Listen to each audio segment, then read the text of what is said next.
Hello everyone, welcome to the course of Microwave Engineering. In today's class, we are going to learn about waveguides. Before going into the waveguides, we need to know why these waveguides are used. Okay? So, electromagnetic waves or microwaves which has got a frequency greater than 3 gigahertz, even though these waves are traveled through cables or transmission lines, they experience a huge loss. Even these frequencies or signals are transferred wirelessly, they exhibit a lot of heat which results in huge radiation. So, in order to transmit these electromagnetic waves or the microwaves which has got a frequency greater than 3 gigahertz, these need to be transmitted in a pipeline kind of thing where losses will be reduced. So these waveguides are a kind of metallic tubes where electromagnetic waves or microwaves are transferred from one point to another where losses can be minimized. Even when the waveguides with high power emits lot of heat, the radiation also can be reduced using this waveguide. So simply we can say a waveguide is nothing but a hollow metallic tube which guides the waves and also transmit electromagnetic waves or microwaves at these frequencies which are higher than 3 gigahertz from one point to another point. So on the whole, waveguides can be defined as a hollow metallic tube which are used to transmit electromagnetic signals or the microwave signals from one point to another which has got a higher frequencies greater than 3 gigahertz. And not only that, we also have to consider few conditions or the properties of a waveguide. Induced currents in the wall of the waveguide give rise to power loss. So in order to minimize these losses, the waveguide wall's resistance is made as low as possible. Hence, the inner surface of a waveguide is usually coated with either gold or silver to improve the conductivity and to minimize the losses inside the waveguide because of the roughness. So mostly the waveguides are made with either copper, silver or gold.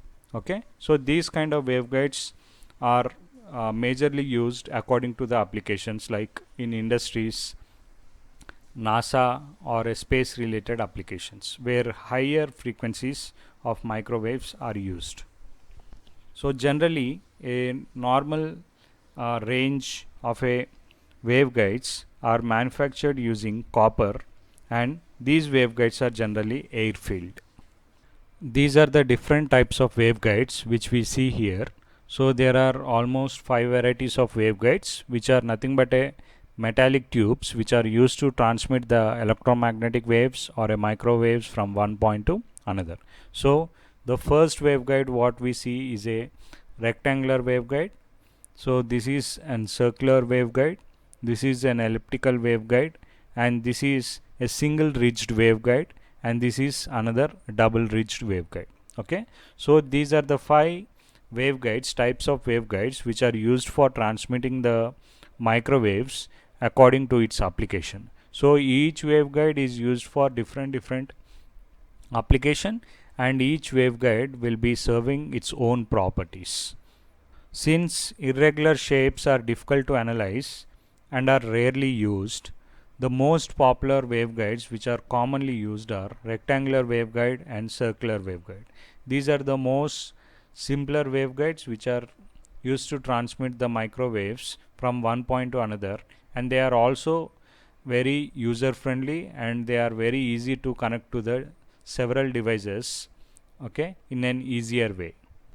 So these are some real images of a waveguides. So the first waveguide what you see is an rectangular waveguide with some screw fittings on it. Okay, these are the screw holes over it, and this rectangular waveguide is mostly used in laboratories and some industries as well. So this is the one kind of a rectangular waveguide where you can see in our college laboratories also. Okay, so the next one is our circular waveguide which looks in a cylindrical shape, and this also has got some screw fittings as well. This directly gets into other device connections. Okay, so here you can see two outlets, one as well as second. Okay, these waveguides are used to connect several devices. So this is one of the real image of an circular waveguide, and this is another waveguide which has got an elliptical shape. Okay, so compared to other two, rectangular and circular, okay, this is an elliptical waveguides which looks in an elliptical shape. So each waveguide has got its own property, and these are some single rigid waveguide and double rigid waveguide. You should know what is the difference between single rigid waveguide and double rigid waveguide. If you see here, for a single rigid waveguide there is a single notch over here. Okay, and for a double rigid waveguide there are two notches. Okay, so these are used for some different kind of applications where microwave signals are transmitted in that, for that particular application. So this is one real-time image of a single rigid as well as double rigid. Okay, so you can see the face of a double rigid, so and you can also observe two notches over here. Okay, so this is a double rigid waveguide. So whatever the type of waveguide is, the ultimate goal of a waveguide is to transmit the microwave signals from one point to another which are of higher frequencies. We have few questions over here. Try to answer those questions. So the first question is define waveguide, and the second question is what are the types of waveguides.